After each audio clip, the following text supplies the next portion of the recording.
Conservative New Media viewers, J-Lin fans around the world, what's up? It's me, PFA, Paul F. Villarreal, the NBA expert. We're here to discuss Brooklyn's 117-83 victory tonight over the New York Knicks in Brooklyn, New York. The Nets improved to 3-0 on the preseason. The Nets fall to 0-3, I believe. So let's go over just a couple of things that I thought about this game and what we saw. First of all, there were 6 Nets players in double-figure scoring, and that did not include Jeremy himself. Jeremy played an excellent game. The only thing is he didn't shoot the ball particularly well tonight. On many nights, he is going to be in double-figure scoring as well. The Nets were led by D'Angelo Russell with 16 points. Alan Crabb played terrific in this game. He was back in the lineup after suffering his sprained ankle, 14 points. Karis LeVert also back in after suffering a sprained ankle, 12 points.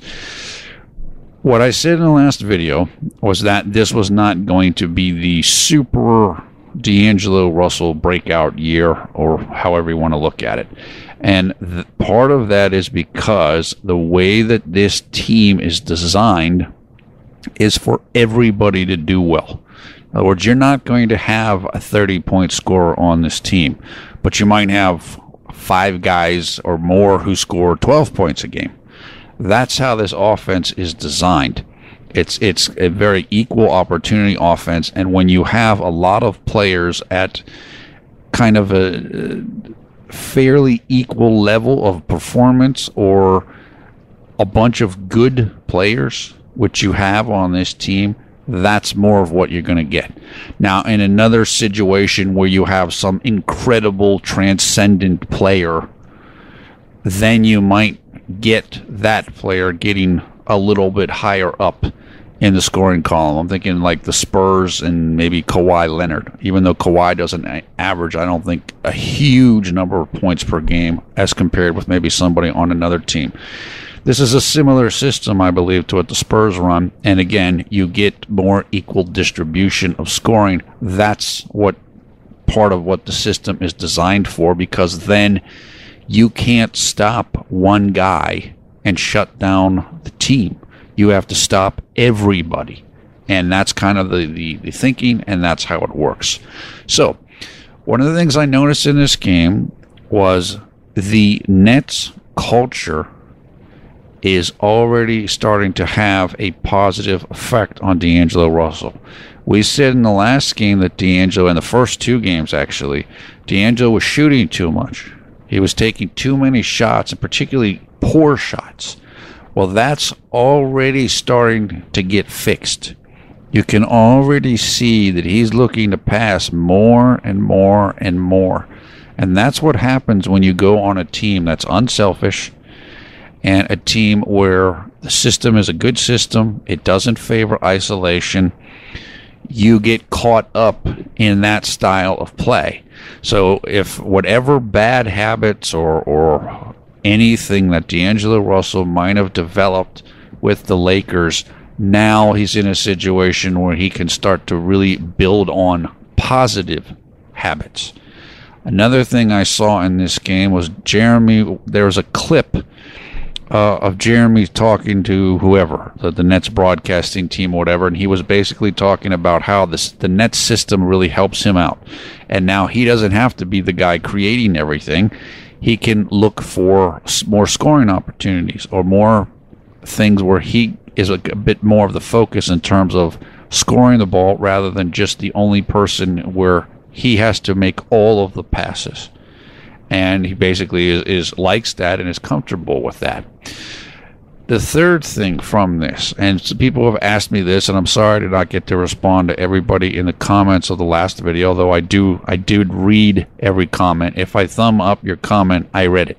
And all of them are thumbed up, so I read all of them. Somebody asked, or people asked, is this real? Is this real? Can we believe in this? Is Brooklyn really this good? Well, there's a couple different answers to that. Number one, they're not playing very good teams. The Knicks aren't very good. They're not horrible, but they're not that good. The Heat, they're pretty good. They're kind of like an average team. They're a solid team. They're a good team. And the Nets will next play for the final preseason game in a couple of days, the Philadelphia 76ers. Also, well, they're a good team. They're an improving team.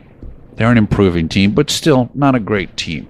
However, I do think this is real. And if you look around on different basketball forums, you're starting to see people saying, like, hey, Nets look pretty good. Wow, the Cleveland Cavaliers, they have the Nets pick, and it might not end up being that great. And maybe the Nets are going to sneak into the playoffs. So I do think this is real. We don't know exactly how real until we get into the regular season and until we start playing better squads. But this is what is happening is genuine. You're seeing good ball movement. You're seeing a tremendous amount of depth. You are seeing a higher skill level and athletic level than we saw at the beginning of last year, and honestly, than we saw at any point last year. So this is legit. And as I mentioned, Crabbe and LeVert just got back. And this team is still going to be working on chemistry. They're still turning the ball over a little bit more than you would like, although the number wasn't too high tonight. 29 assists and 42 makes. 29 assists is a fantastic number. The pace of tonight's game was about 102, 103, which is very high. It's actually a little bit lower than the Nets' two previous games, but still, that pace would make the Nets the highest paced team in the league last year. So the depth, the pace, the skill, the talent is all real. We are just going to have to see how it works against better teams in the regular season. But there is nothing that's taking place right now that is fake or is phony. This is legit. These guys are playing well. They're motivated. They're performing at a high level. The depth looks tremendous, and so forth. So all of it is real, and it will get better. So long as the team is healthy, the chemistry and the rotations is going to improve further and further as we go along. So, look, again, extremely happy. This was a great performance. This game was over, I think, what is it? Well, I mean, it was 100% over midway through the fourth quarter. The truth is, it was probably over before that. But with about 7 minutes left in the fourth quarter, Coach Atkinson took out D'Angelo and Jeremy, and that was about it. Then it was like a 30-point game, and it was done. And that was kind of like the final signal. Many times in preseason, the final preseason game is kind of like, well, actually, no, I'm thinking about the NFL. I can't remember exactly how it is in the NBA. We'll see who plays in the final preseason game. Sometimes it just, when you're getting closer to the season, you'll rest more of your main guys. But in this instance, because many of the guys here are younger, and a couple of them, like LeVert and Crabbe, haven't had as much time, maybe we will see kind of the normal traditional lineup. And also the Nets have a good amount of time between the final preseason game and their opener. I want to say they've got maybe like 5 or 6 days between those two events. So if Coach wants to play everybody, he can. He doesn't need to. I think he's seen pretty much what he needs to see, but this is, we'll see. We'll see what happens. Also, I think they said during the broadcast that Timothy Mozgov was in the locker room. I mean, the stream I was watching wasn't the greatest stream in the world. Hopefully, Mozgov is not hurt too much, because he's looking pretty darn good right now. He hit another three-pointer. He had a nice little pick-and-roll dunk with Jeremy. And as I said, look, I've watched Mozgov for several years. I watched him in Cleveland. I've followed him around a bit. Yes, he certainly has limitations, but he is just a gigantic person. I mean, he's so big. And he is a good defender, and he's a pretty solid pick-and-roll player. So he's workable. So hopefully if he's hurt, he's not hurt very much. I don't know. I'm going to have to look and see what the reports are on that. Didn't really hear too much. Look, other than that, I mean, there's really not a lot to say. 48 rebounds. Again, another high number of rebounds. Shot 50% from the field. Shot 42% from three-point range, including 14 made three-pointers. Again, 29 assists. This team's looking good. This team looks good. They look confident. They look like they know they're good. They know they can compete. Whereas, again, last year there was, I think there's many times where they weren't sure about that. And there was kind of, heads down, and you just kind of got to go out there and do what you can do, particularly when Jeremy was hurt and early on the season when Gravis Vasquez was hurt and they just didn't really have any point guard play whatsoever. We're in a whole different situation now, and guys are fitting in well, and they are looking good. The two people who did not play in this game, or actually two people who did not play, actually make that three people who did not play in this game, who almost certainly will make the final roster, were Tyler Zeller, Sean Kilpatrick, and Isaiah Whitehead. And that could be an indication of how it's going to go in the regular season. I do think Whitehead and Zeller are likely the 14th and 15th men on the team right now. Man, that can change during the season. I don't know about Kilpatrick. My personal feeling is that we're going to have to see who gets more minutes between Kilpatrick and Joe Harris. Now, in Kilpatrick's a better scorer, and Harris is a better shooter. Neither one of them might honestly get very much run because they're like the 13th, 14th, 15th men, and the truth is Atkinson's probably only going to play 11 guys. So, but I think that could be a bit of a preview of who's not going to be playing very much during the regular season. Certainly, it certainly appears that Tyler Zeller falls into that category.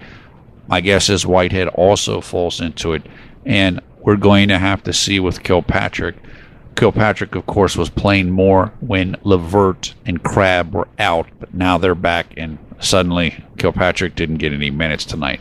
And a couple of the guys who are not going to make the team, Senglin and Mitchell, they got some minutes tonight, but of course, you don't expect those guys are going to be around. Let me see. 1, 2, 3, 4, 5, 6, 7, 8, 9. 14 guys played. 12 of them are likely in the rotation, and then the other 3 are the ones I mentioned previously. So, yeah, look, that's about it. There's not a tremendous amount to say here from my perspective. It's another good outing. The team looks strong. As far as Jeremy, again, he missed a couple shots. Assists were great, 7 assists, only 2 turnovers. He had the second best plus minus on the team, the plus 22. I didn't get to see everything in terms of defense, again, in terms of the stream, but look, he just missed some shots. I mean, you're going to miss some shots some days, and that's what happened here. But otherwise, I thought he played well. I think he does a terrific job orchestrating the team. And it certainly looks like Coach Atkinson is going to rely heavily on him and D'Angelo to get things done, even more so than the second unit guys like Spencer Dinwiddie.